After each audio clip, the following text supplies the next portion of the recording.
आपका आप जो लेसन नंबर 2 है उसमें आप सभी का स्वागत है। और हम बात करते हैं कंप्यूटर सिस्टम की। जैसा कि आपने लेसन नंबर 1 में पढ़ा कंप्यूटर का परिचय, इंट्रोडक्शन ऑफ कंप्यूटर, उसके कुछ जो पार्ट्स हैं इनपुट और आउटपुट, इन दोनों को हम इस लेसन में भी लेंगे क्योंकि ये भी कंप्यूटर का जो सिस्टम है इसमें भाग रहेंगे। किसी भी कंप्यूटर के निर्माण में इनपुट और आउटपुट का बहुत महत्वपूर्ण स्थान होता है, यह एक दूसरे के पूरक होते हैं।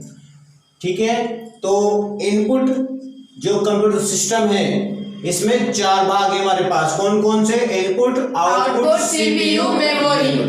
ठीक है, आवाज मत करो ज्यादा, हम समझ लेंगे उस हिसाब से।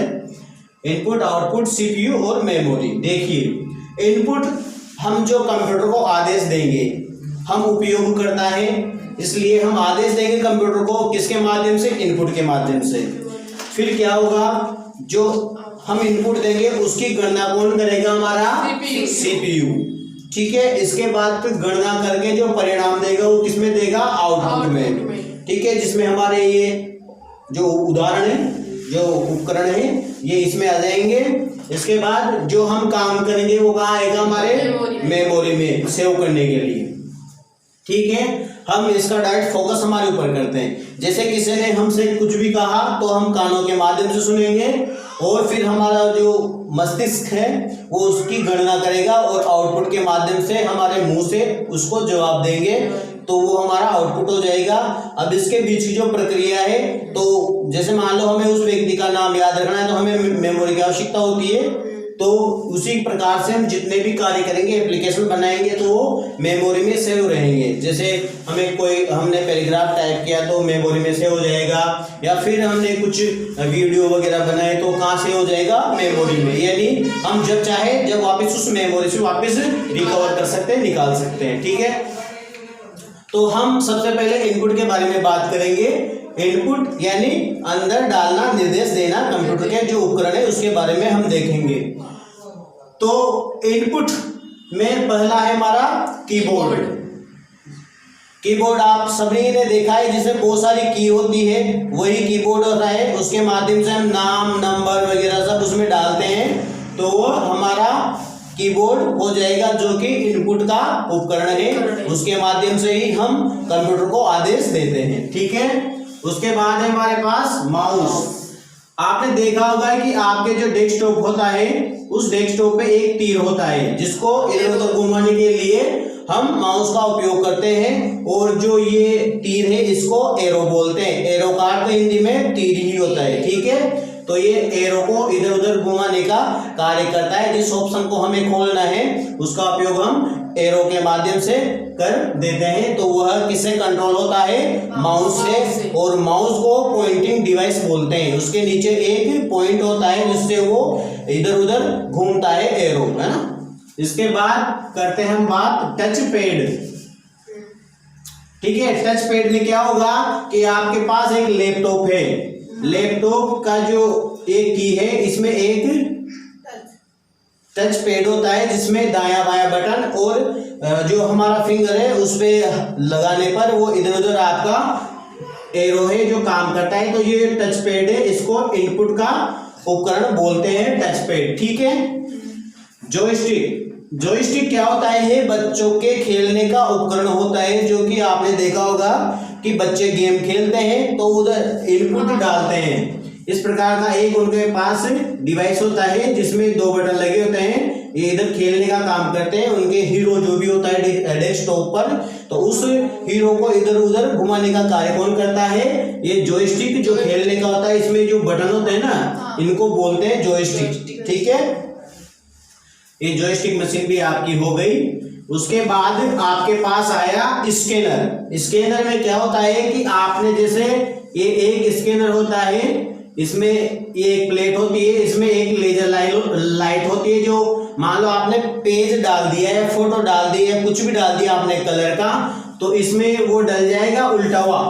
ठीक है, तो फिर ये ढक्कन बंद हो जाएगा। ढक्कन बंद होने के बाद क्या है, उसमें एक लेजर लाइट आएगी जो जलती हुई जितने भी उसमें पिक्सल या जो भी रिफ्लेक्शन है ना, मतलब उसके जो कण हैं या फिर उसकी छोटी से छोटी मतलब जो चीजें वस्तुएं अंक है जो भी है, तो वो सब इसमें इस लेजर लाइट से क्या है स्कैन होके और उसको एक सॉफ्ट कॉपी में कन्वर्ट करके वो आपके सीपीयू में यानी मेमोरी में सेव कर देगा। ठीक है, तो ये जो कागज डला इसके अंदर, तो ये स्कैन होकर किस में गया, आपके कंप्यूटर पर। तो यह कंप्यूटर का जो लेके गया तो स्कैन होके गया ना ये, तो ये इनपुट का उपकरण हो जाएगा क्योंकि ये कंप्यूटर के अंदर भेज रहा है। ठीक है, ये सीपीयू में डाल रहा है, तो ये इनपुट का उपकरण कौन सा हो जाएगा, आपके स्कैनर। ठीक है, इसके बाद बात करते हैं हम कैमरा। आपने देखा है कैमरा, इस कैमरे से फोटो खींचता है। ठीक है, जो भी उसके सामने रहेगा कैमरे के सामने, वैसे ही हम जैसे मान लो मोबाइल से फोटो खींचते हैं तो क्या है कि जो कैमरा है वो फोटो खींच के कहाँ लेके जाएगा, आपके कंप्यूटर पे या लैपटॉप पर, तो वो जाके सेव हो जाएगा। जैसे कैप्चर करोगे तो खींच जाएगा फोटो और कहाँ चला जाएगा, आपके सीपीयू में। ठीक है, तो ये आपका कैमरा भी इनपुट का हो गया। यह कैमरा आपके मोबाइल पे होता है या फिर आपके जो डिजिटल कैमरा होता है ना आपका, उसमें भी इसको उपयोग करते हैं, तो ये कैमरा इनपुट का हो गया। इसके बाद हम बात करते हैं स्पीच रिकॉर्डर। स्पीच का मतलब क्या होता है, आवाज। ठीक है ना, जैसे हमने वेबसाइट पे एक स्पीच के माध्यम से किसी वेबसाइट को ढूंढना स्टार्ट कर दिया। ठीक है, आपके पास इस प्रकार का एक स्पीच रिकॉर्डर होता है। कौन सा वाला, इस प्रकार से गोल होता है और ये वाला होता है आपके मोबाइल पर होता है। ठीक है, इसमें जैसे हमने बोला भाई, जैसे मान लो राजस्थान बोर्ड, ठीक है, board of secondary education Rajasthan, इस प्रकार से आवाज से बोला तो वो क्या है, वो रिकॉर्ड कर लेगा स्पीच को, हमारी आवाज को, और उधर हमारे गूगल में वो सर्च करके बता देगा भाई आप इस वेबसाइट को ढूंढना चाह रहे हो। ठीक है, तो वो स्पीच रिकॉर्डर हो जाएगा, क्योंकि हम जैसे ही बोलेंगे ना तो वो मोबाइल पे जाएगा और मोबाइल पे जाने के बाद उस गूगल में वो सर्च कर लेगा। इसका मतलब होता है कि यदि आपको इंग्लिश लिखनी नहीं आती तो आप उसको बोल करके भी आप उसमें सर्च कर सकते हो। जैसे बहुत सारे व्यक्ति है जो गाना सुनना पसंद करते हैं, तो उस गाने का नाम बोल के भी आप उस गाने को सर्च कर सकते हो। ठीक है, तो ये स्पीच रिकॉर्डर क्या है, इनपुट का उपकरण है, क्योंकि हम आवाज दे रहे हैं तो वो सीपीयू या फिर आपके कंप्यूटर पर लेके जा रहा है आवाज को और उसके माध्यम से ही वो सर्च कर रहा है, तो वह इनपुट का उपकरण हो जाएगा कौन सा, स्पीच रिकॉर्डर।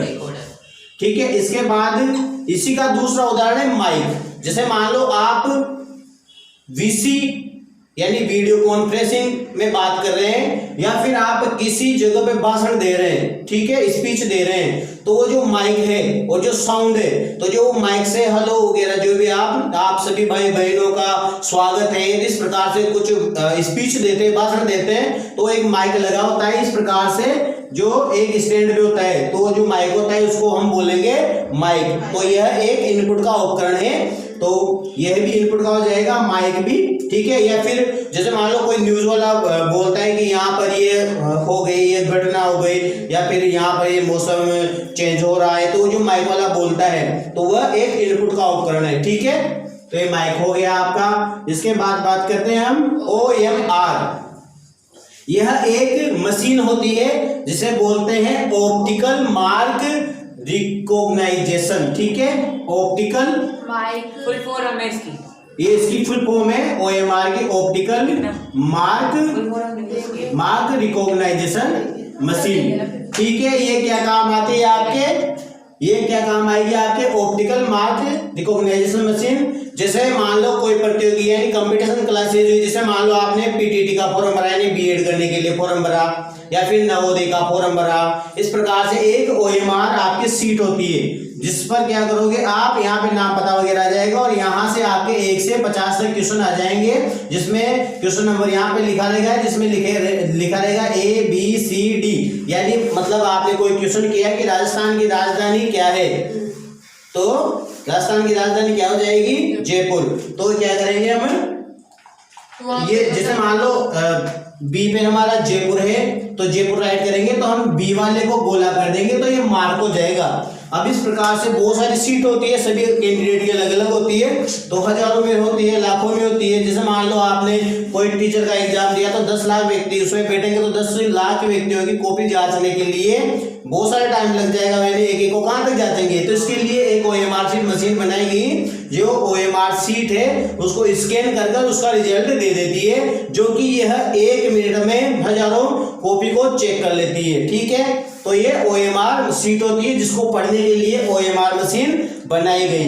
ठीक है, जिससे बोलते हैं ऑप्टिकल। चेक हो जाता है सर वो। हाँ बिल्कुल, इससे चेक हो जाता है वो ना, उससे आंसर से पता लग जाता है कि आपके कितने नंबर आए और कितने माइनस में गए। तो ऑप्टिकल मार्क रिकॉग्नाइजेशन, यानी रीडर भी बोलते हैं रिकॉग्नाइजेशन को, रीडर यानी पढ़ने वाली मशीन। तो ये मार्क का मतलब क्या होता है आपके, ये चिन्ह। ठीक है, इस चिन्ह को पढ़ने का काम जो करती है वो कौन सी करती है, OMR मशीन। ठीक है, इसके बाद हम बात करते हैं OCR की। OCR एक पेन होता है। OCR एक क्या है, पेन होता है। जैसे मान लो आपके पास एक पेज है, ठीक है, इस पेज में आपने आपके जो इंग्लिश या मराठी भाषा में जो भी है या राजस्थानी भाषा में लिखा हुआ है, तो आप जैसे मान लो हम यूज करते हैं कि यह एक पेज है, ये मराठी भाषा में लिखा हुआ है, तो हम इसे कन्वर्ट करके हिंदी में पढ़ना चाहते हैं। मराठी तो हमारे समझ में आएगी नहीं, तो हम क्या करेंगे, उस मशीन के माध्यम से, ऑप्टिकल कैरेक्टर रीडर के माध्यम से क्या करेंगे, तो उस जैसे मान लो ये लाइन लिखी हुई है कि जो भी उसकी भाषा में, उसको हम क्या करेंगे, ऑप्टिकल मार्क रीडर एक ऐसा पेन होता है जिसको उस लाइन के ऊपर ले जाने के बाद वो गूगल में ट्रांसलेट कर देता है आपके मॉनिटर पर। जैसे इसके ऊपर लेके जाओगे तो ट्रांसलेट करके और आपको बता देगा किस पर, मॉनिटर पर। ऐसे दूसरी लाइन पे लेके जाओगे तो किस पर बता देगा, मॉनिटर पर। यानी वो चेंज करके, भाई इसका मतलब ये है, क्योंकि हमें मराठी भाषा समझ में आएगी नहीं, जैसे उर्दू समझ में थोड़ी आती है, हमारे उर्दू पढ़ने वाले को भाषा समझ में आएगी, तो इसलिए इसको ट्रांसलेट करता है कौन, OCR, ऑप्टिकल कैरेक्टर रिकॉग्नाइजेशन या रीडर मशीन। ठीक है, तो सर ये आपके दिखा सकते हो आपके पास ये मशीन होती है, ये अलग जो शोध होते हैं ना, अनुसंधान केंद्र इनमें होती है, क्योंकि या फिर जैसे मान लो कुछ इंटेलिजेंस ब्यूरो के जो होते हैं ना, उनको कुछ कोडिंग भाषा में लिखते हैं, तो उनको चेंज करने के लिए इस मशीन का उपयोग किया जाता है। ठीक है, बहुत सारे व्यक्तियों को समझ में नहीं आता। अभी क्या है, गूगल ने एक गूगल ट्रांसलेट ऑप्शन दे रखा है, गूगल ट्रांसलेट ऑप्शन दे रखा है। जैसे मान लो आपको इंग्लिश नहीं आती, तो आप उसमें लिख दोगे कि मैं, जैसे मान लो मैं कोटा जा रहा हूं, तो ये इसको क्या है, यहाँ तो आपने इंग्लिश कर दिया और इधर ट्रांसलेट होता है एक इस साइड पे, तो आप इसको हिंदी में करना चाहते हो, तो इधर हिंदी सेलेक्ट करके क्या करोगे, इधर जैसे इस पे क्लिक करोगे ना, इस पर, तो इधर इसको ट्रांसलेट कर देगा, I am going to Kota.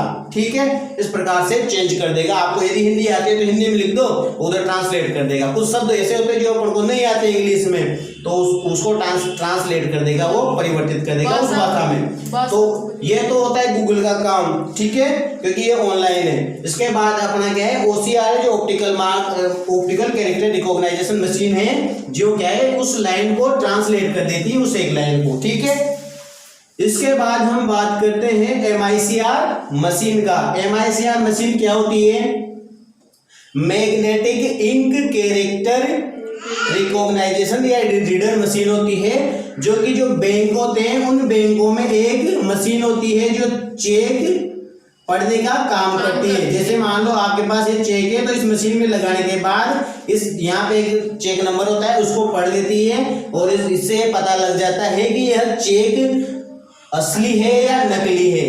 अर्थात मतलब इसको चेक करने के लिए असली नकली को इस मशीन का उपयोग किया जाता है, जिसको बोलते हैं मैग्नेटिक इंक कैरेक्टर रिकॉग्नाइजेशन या रीडर मशीन। ठीक है, कैरेक्टर रीडर या रिकॉग्नाइजेशन मशीन, दोनों का मतलब एक ही होता है।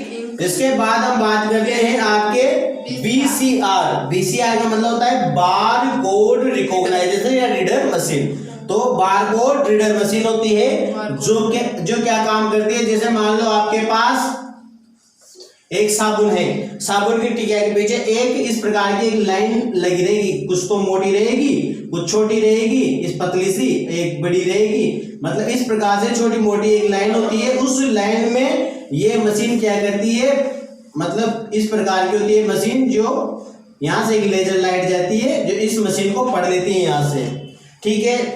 इन लाइनों को पढ़ने के लिए किस मशीन का उपयोग किया जाता है? बार कोड रीडर, ठीक है। इस मशीन का उपयोग किया जाता है। जैसे मान लो आप स्पीड पोस्ट भेज रहे हो कहीं पर भी, ठीक है, तो यहाँ से बूंदे से कोई दाग निकली तो वो स्पीड पोस्ट होके निकलेगी, तो उसमें इस प्रकार की लाइन रहेगी। तो आप उसको कहीं भी ट्रैक कर सकते हो।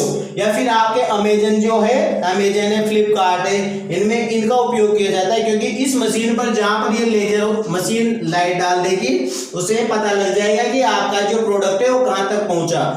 मंगाया आपने दिल्ली से और मान लो जयपुर आके स्कैन होगा, पहले भाई यहाँ तक आ गया तो वहां मशीन में स्कैन होगा, तो हम इस जो स्पीड नंबर है उसे पता कर लेते हैं कि ये अपना प्रोडक्ट है वो कहाँ तक आया, ठीक है। इसके बाद हमारे पास है पीडीएस। देखिए पीडीएस एक मशीन होती है, ठीक है। ये पीडीएस मशीन कौन सी होती है? इसको बोलते हैं पब्लिक डिस्ट्रीब्यूशन सिस्टम। क्या बोलते हैं? पब्लिक डिस्ट्रीब्यूशन का मतलब होता है वितरण। Public distribution system. इसमें क्या होता है कि जो मुख्यमंत्री के माध्यम से जो खाद्य वितरण किया जाता है, अपने राजस्थान में उचित मूल्य की जो दुकान होती है उसमें इस प्रकार की एक मशीन होती है जिसमें फिंगर लगा के आप क्या करोगे, गेहूं या चना चावल वगैरह ये वितरण करते हैं वो मशीन वाले, तो उसको ले लोगे। तो ये पब्लिक डिस्ट्रीब्यूशन सिस्टम एक मशीन होती है जिसको पीडीएस बोलते हैं, और इसका हिंदी रूपांतरण क्या है? सार्वजनिक वितरण प्रणाली, ठीक है। इसको बोलते हैं ये बोलती है पीडीएस मशीन, जो इनपुट का उपकरण है, ठीक है। इसमें फिंगर लगता है ना, तो वो फिंगर के लिए ही ये इनपुट है, क्योंकि हम अंगूठा लगाएंगे उस मशीन में तो अंगूठे की जो अपनी जो लाइनिंग है उनको स्कैन करके कहाँ ले जाएगी? वो कंप्यूटर या अपने सिस्टम के अंदर ले जाएगी। तो यह इनपुट का उपकरण हो गया, ठीक है। इसके बाद हम बात करते हैं पोस्ट मशीन बोलते हैं इसको। इसका जो नाम होता है वो होता है पॉइंट ऑफ सेल, यानी इसका तो पी उठा लिया, इसका उठा लिया, इसका एस उठा लिया, तो पॉइंट ऑफ सेल। इसका क्या होता है कि जैसे मान लो पॉइंट ऑफ सेल मशीन होगी आपकी, एक तो होती है जहां पर एटीएम होता है। देखो एक मशीन होती है इस प्रकार की जो कि एक यहाँ पे डिस्प्ले होती है, इसमें बहुत सारे जो कीज है वो होती है, इसमें डिस्प्ले होती है, ठीक है। आपको यहाँ पे दिखाई देगी जो भी प्रक्रिया है, टाइमिंग। जैसे अब ये काम मिलेगी आपको एक तो होती है आपके जो बस होती है उसमें कंडक्टर लेके घूमता है, इसको टिकट काटता है, ठीक है। तो यदि आपके पास कैश नहीं है और आप एटीएम से कटाना चाहते हो तो इस पे स्वाइप कर देगा आपके एटीएम को, ठीक है। दूसरा मशीन किसके पास होती है? जो पेट्रोल पंप होता है ना, उनके पास भी इस मशीन का उपयोग किया जाता है, ठीक है। तो और जो इसमें जो प्रिंट निकलती है और एक थर्मल प्रिंटर होता है, उसके बारे में भी पढ़ेंगे अपन।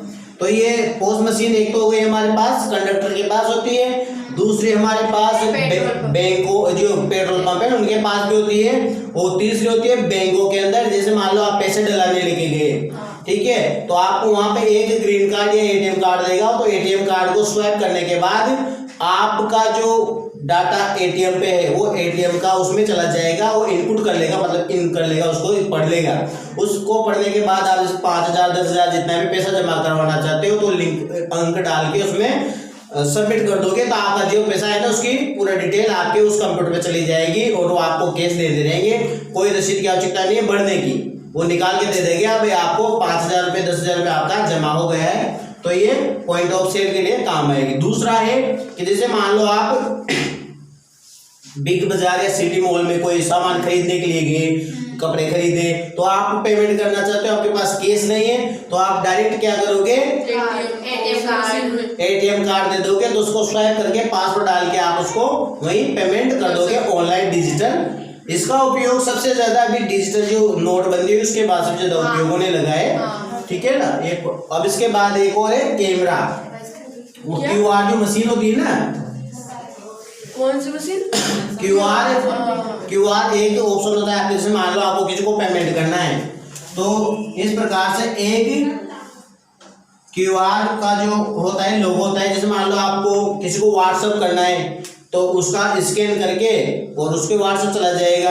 या फिर आपको कोई पेमेंट करना है, जैसे मान लो किसी दुकान पे हमने एक कुछ प्रोडक्ट ले लिया, जैसे मान लो एक चाय पत्ती की थैली ले ली, हमें 50 रुपये उसको ट्रांसफर करने हैं, तो उसका वो बोल देगा मैं क्यूआर नंबर से मेरे को पेमेंट ट्रांसफर कर दो। तो मोबाइल ले जाके उसको फोन पे से स्कैन करके और डालेंगे ना, तो जो स्कैन करने वाली जो हमारा कैमरा है, यानी स्कैन करने का जो क्यूआर कोड की जो मशीन होती है, उसको स्कैन करने के बाद वो पूरा पेमेंट उनके चला जाता है, ट्रांसफर कर देते हैं। तो क्यूआर का जो है मशीन होती है क्यूआर की, एक ऑप्शन होता है अपने कैमरे में जो उसको स्कैन कर लेता है। स्कैन होता है ना, क्यूआर स्कैनर बोलते हैं इसको, ये क्यूआर स्कैनर होता है। ये भी इनपुट का उपकरण है। तो ये आपके इनपुट के उपकरण हो गए जो कि आपके कंप्यूटर सिस्टम का पहला भाग है। ठीक है, अब हम बात करते हैं मॉनिटर जो आउटपुट हो जाए ना हमारे पास, तो आउटपुट की बात करते हैं। आउटपुट में क्या होगा कि जितने भी आप इनपुट में आदेश दोगे किसको, कंप्यूटर को, तो उनकी गणना कौन करेगा, सीपीयू। तो सीपीयू को हम थोड़ी देर बाद में लेंगे, पहले इसको आउटपुट को भी ले लेते हैं, क्योंकि जो आदेश देंगे उनकी गणना करके बताएगा तो सही ना, परिणाम किसमें बताएगा वो। तो मॉनिटर सबसे पहला अपना जो पॉइंट है वो है हमारा मॉनिटर। मॉनिटर दो प्रकार के होते हैं, कौन कौन से, एक होता है भारी वाला, इस प्रकार से एक लंबा यानी वजन में भारी, जो पुराने टाइम पे चलते थे व्हाइट कलर के, तो ऑफिस में रखे रहते थे। तो क्या है कि यहाँ से एक ट्यूब रहती थी, ठीक है, तो इसको बोलते हैं हम, यहाँ से एक लेजर जाती थी, तो ये डिस्प्ले पे आती थी सामने, और यहाँ पे हमें कार्य दिखाई देता था कि क्या काम हम कर रहे हैं, उसके जो शब्द वगैरह। तो इसको बोलते हैं हम सीआरटी। सीआरटी का मतलब होता है cathode ray tube. Cathode ray tube इसको बोलते हैं, जो कि पुराने जमाने में जो मॉनिटर का काम करते थे। अभी क्या है, जमाना चेंज हो गया तो मॉनिटर भी चेंज हो गया, क्योंकि वजन कम हो गया, तो इसको कहीं पर भी आसानी से ला सकते हैं। ठीक है, तो ये दूसरा जो आया हमारा एलसीडी। एलसीडी में क्या होता है कि इस प्रकार की एक आपके एलसीडी होती है जो कि पतली होती है और ये छोटी होती है, वजन में भी कम होती है, आराम से इसको ले जा सकते हैं ना, लाना ले जाना आसान हो जाता है। इसमें क्या होगा कि इसकी जगह इसको उपयोग करने है दोनों मॉनिटर ही, लेकिन अब ये पुराने जमाने का है और ये नए जमाने का है। तो इसमें क्या होगा कि ये जो मॉनिटर है इसका पूरा नाम क्या है, एलसीडी, तो शॉर्ट नेम है, और पूरा नाम क्या है इसका, लिक्विड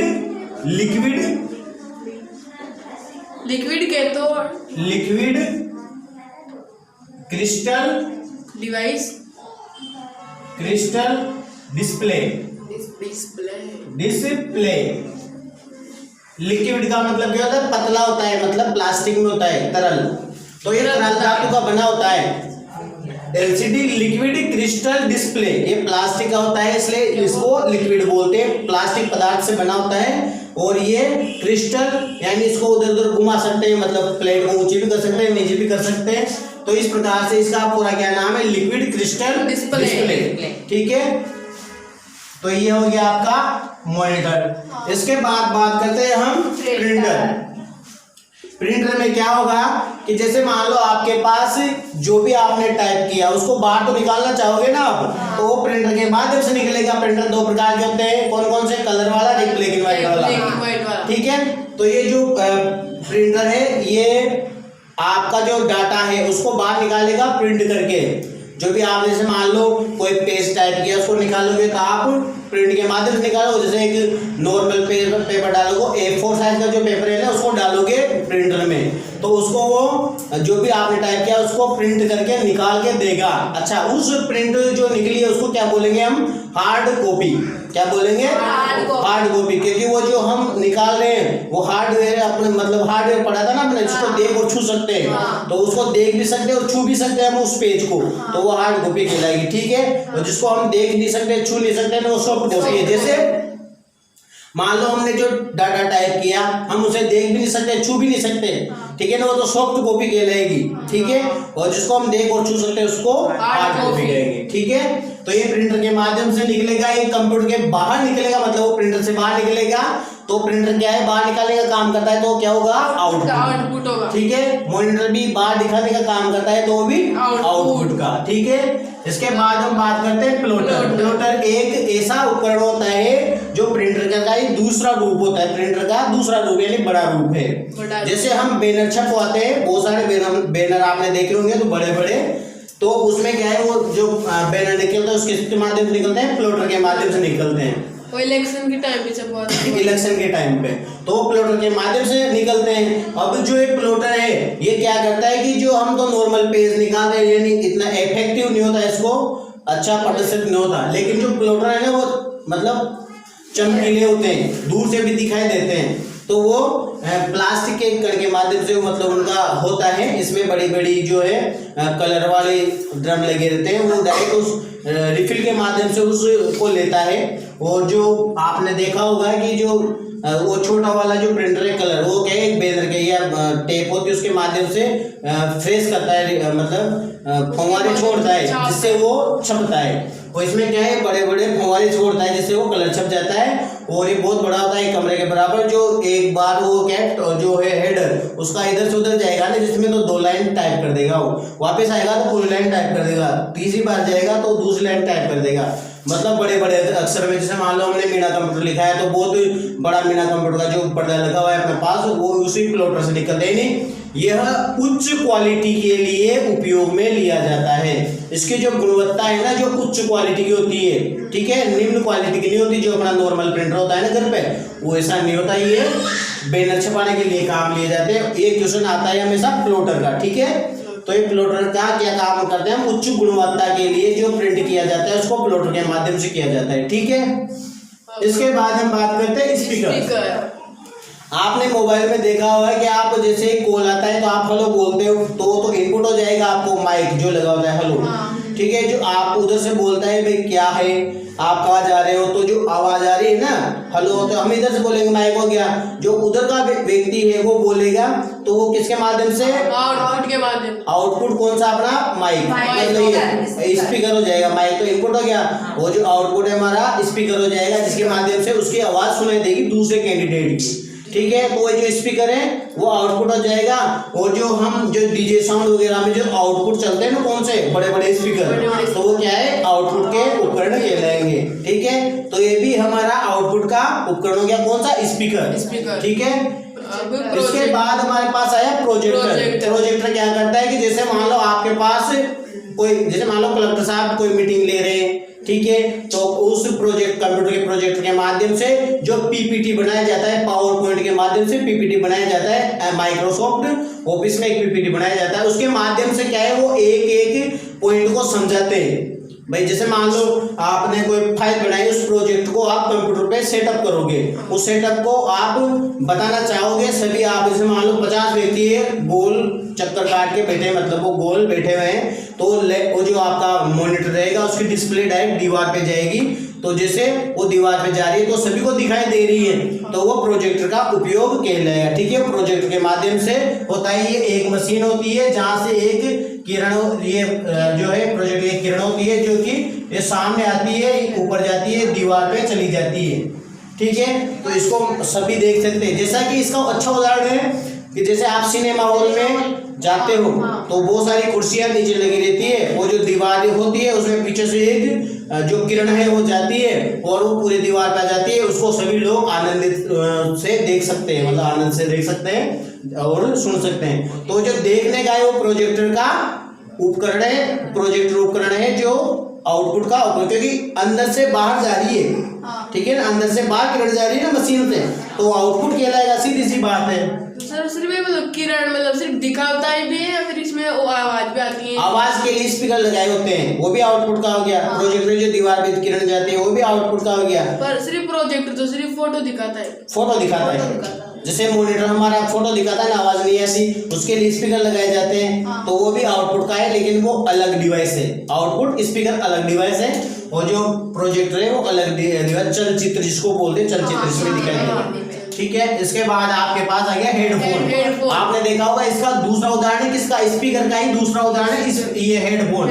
हेडफोन में क्या होता है कि जैसे मान लो कोई कंप्यूटर बैठा है तो इधर से लेके इधर दोनों कानों पे लगाए हुए होता है व्यक्ति, तो आउटपुट का ओपेड क्योंकि जो भी है तो उसे आउट ही तो जा रही है, आवाज आउट आ रही है ना, बाहर निकल रही है, उसके कानों में जा रही है, उस स्पीकर से निकल के कहाँ जा रही है, कानों में जा रही है, तो वो हेडफोन हो गया। हेडफोन का मतलब ये सिर पर लगाया जाता है और सिर को हम क्या बोलते हैं, हेड बोलते हैं, तो ये हेडफोन कहलाएगा। ठीक है, इसको पायलट्स वगैरह इस्तेमाल करते हैं। हाँ, और इसके बाद हमारे पास है थर्मल प्रिंटर। थर्मल प्रिंटर क्या काम आता है, थर्मल प्रिंटर मैंने बताया यहाँ पे एक मशीन बताई थी मैंने, कौन सी, पॉइंट ऑफ सेल। उसमें जो पर्ची निकलती है ना वो थर्मल प्रिंट के माध्यम से निकलती है। इसमें क्या होता है कि यह ज्यादा टाइम तक सुरक्षित नहीं रहती, मतलब इसकी जो स्याही है जो ऑटोमेटिक उड़ जाती है। तो इनका उपयोग किसमें लिया जाता है, एक तो होता है पॉइंट ऑफ सेल का जो मशीन होती है, जिससे कोई पैसे निकालने गए तो जो रसीद निकाल के देगा तो वो थर्मल प्रिंट से निकलेगी। एटीएम से जैसे पैसे निकालने गए तो एक रसीद निकल के आएगी बाहर, तो वो किसके माध्यम से निकलेगी, थर्मल प्रिंटर के माध्यम से निकलेगी। पेट्रोल पंप पे गए भराने गए पेट्रोल तो किसे निकलेगी, थर्मल प्रिंट के माध्यम से रसीद निकलेगी। और जो आपके पास टिकट, बस टिकट में गए तो कंडक्टर जो टिकट काट के देगा वो थर्मल प्रिंटर के माध्यम से निकाल के देगा। तो यह आपका थर्मल प्रिंटर भी हो गया।